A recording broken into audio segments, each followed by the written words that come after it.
రెండవ దినవృత్తాంతముల గ్రంథము 12వ అధ్యాయము.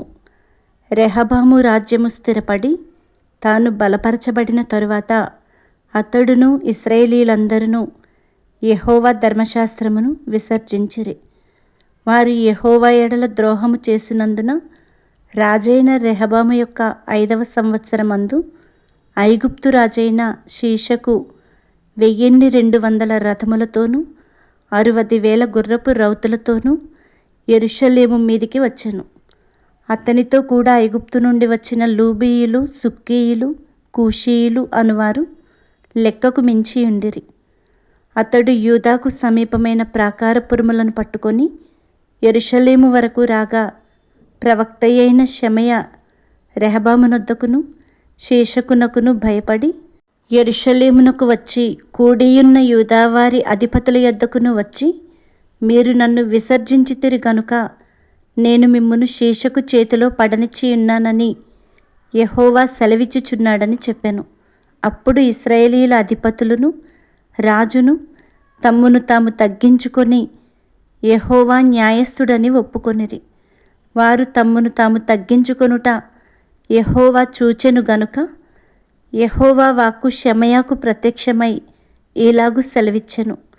వారు తమ్మును తాము తగ్గించుకొనిరి గనుక నేను వారిని నాశనము చేయక షీషకు ద్వారా నా ఉగ్రతను యెరూషలేము మీద కుమ్మరింపక త్వరలోనే వారికి రక్షణ దయచేసెదను. అయితే నన్ను సేవించుటకును భూరాజులకు దాసులయుండుటకును ఎంత భేదమున్నదో వారు తెలుసుకొనున్నట్లు వారు అతనికి దాసులగుదురు. ఐగుప్తు రాజైన షీషకు యెరూషలేము మీదికి వచ్చి యెహోవా మందిరపు బొక్కసములన్నిటినీ రాజనగరులోని బొక్కసములన్నిటినీ దోచుకొని సొలొమోను చేయించిన బంగారపు డాళ్లను తీసుకొని పోయెను. వాటికి బదులుగా రాజైన రెహబాము ఇత్తడి డాళ్లను చేయించి వాటిని రాజనగరు యొక్క ద్వారమును కాయు సేవకుల యొక్క అధిపతులకు అప్పగించెను. రాజు యెహోవా మందిరములోనికి ప్రవేశించినప్పుడెల్లా నగరు సేవకులు వచ్చి వాటిని ఎత్తి తరువాత వాటిని మరలా గదిలో ఉంచుచూ వచ్చిరి. అతడు తన్ను తాను తగ్గించుకొనినందున యెహోవా అతని బొత్తిగా నిర్మూలము చేయక యూదావారు కొంతమట్టుకు మంచితనమును అనుసరించుట చూచి తన కోపము అతని మీద నుండి త్రిప్పుకొనెను. రాజైన రెహబాము యెరూషలేమునందు స్థిరపడి ఏలుబడి చేసెను. రెహబాము ఏలనారంభించినప్పుడు 41 సంవత్సరముల ఈడు గలవాడై ఉండెను. తన నామమును అచ్చట ఉంచుటకై ఇశ్రాయేలీయుల గోత్రములన్నిటిలో నుండి యెహోవా కోరుకొనిన పట్టణమగు యెరూషలేమునందు అతడు 17 సంవత్సరములు ఏలెను.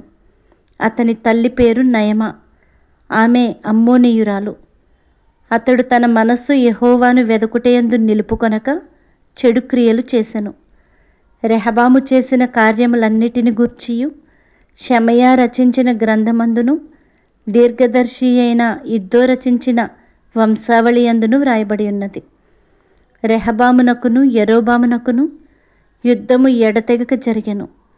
రెహబాము తన పితరులతో కూడా నిద్రించి దావీదు పట్టణమందు పాతిపెట్టబడెను.